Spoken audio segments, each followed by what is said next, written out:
Hi YouTube, it's Donna from Donna's Life Part 2. I'm coming to you on what's the date today? August 18th.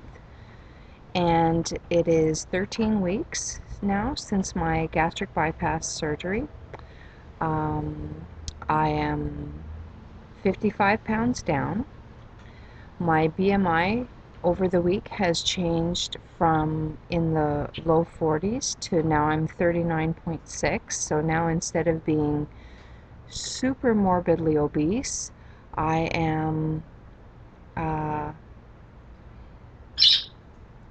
extremely obese, which sounds like not a whole lot, but to me that's a big change. It's like that much closer to being a healthy weight, and I'm really happy about that. Uh, this week I had two people tell me that they thought it was time for me to get some new uniforms at work, um, which is a good thing. I'm on the verge of fitting into an extra large, so I'm just waiting until I am just maybe 2 or 3 pounds smaller so that I do fit into the extra large, and then I'm going to get rid of all of my 3X clothes. I don't have that much to get rid of, to be honest, because when I was that size, it mortified me to go into the store and try clothes on and nothing looked good, so I just didn't buy clothes.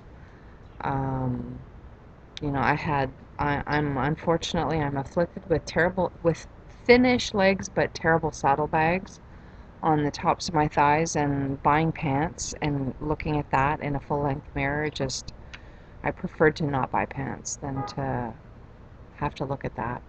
But that's disappearing. Um,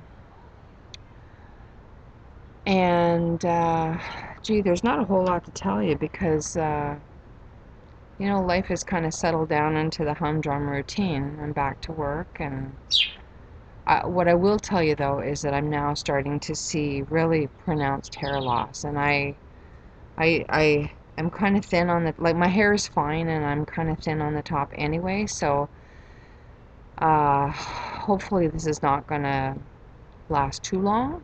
Um, but I'm starting to think that I'm due for a haircut. And I've also decided that when I get to 60 pounds down, so 5 pounds from now, so probably not this week, but next week, I'm going to treat myself to a manicure pedicure, which I've never done before. And uh, yeah, so that's what I'm going to do. Start rewarding myself. I have tons of clothes that are extra large because I've been shopping, and I have a pile that are large as well. I can't seem to mentally break into a medium, although I suspect that I will eventually get to that, but I can't go there yet, so mentally. Um, but I will be going through my clothes this week. Um, it was a beautiful, bright, sunny day here about 10 minutes ago, and then we had a freak rainstorm that lasted only, 5-10 minutes, thunderstorm and lightning and everything. So now we're into a gray, humid day. Um, yeah, so this isn't going to be a long video. I don't really have a whole lot to say. Uh, the eating is going well. I'm not finding that there are a lot of foods that are making me ill anymore. So there is hope for all you new people. Hang in there. It will get better. I I'm When I was 3 weeks out, so 10 weeks ago, I could hardly eat.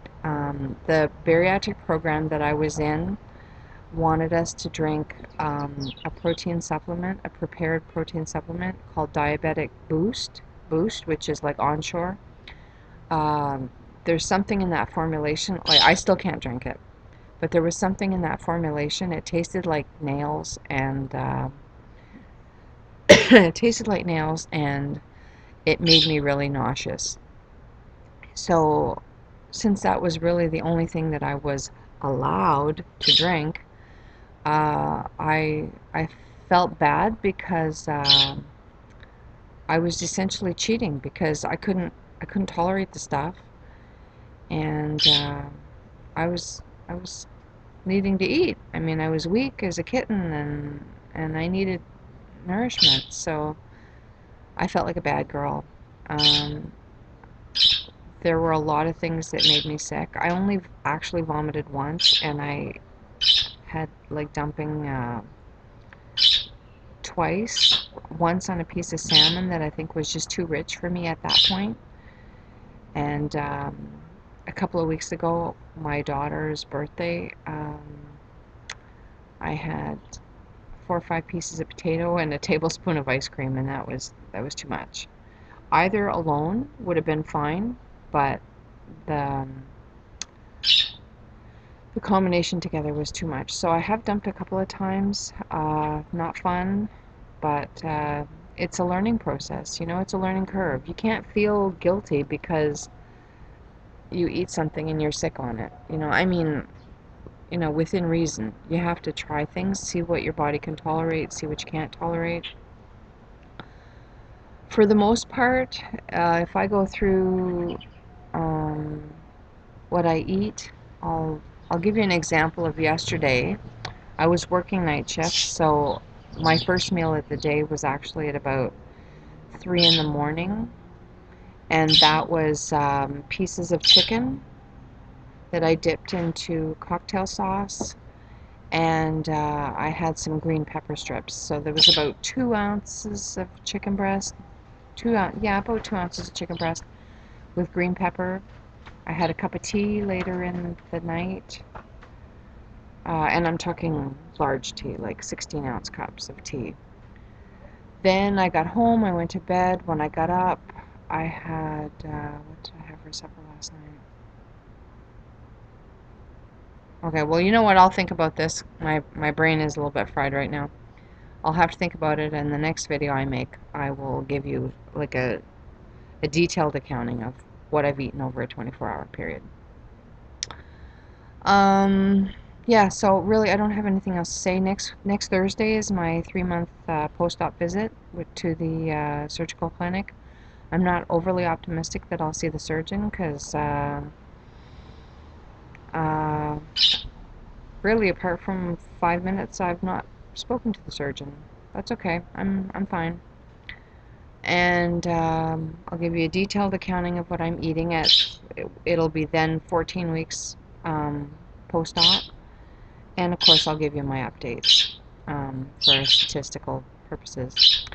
That's it. I hope you have a good week, and I hope that life is good to you. Be good to yourself, and life will be good to you. Bye.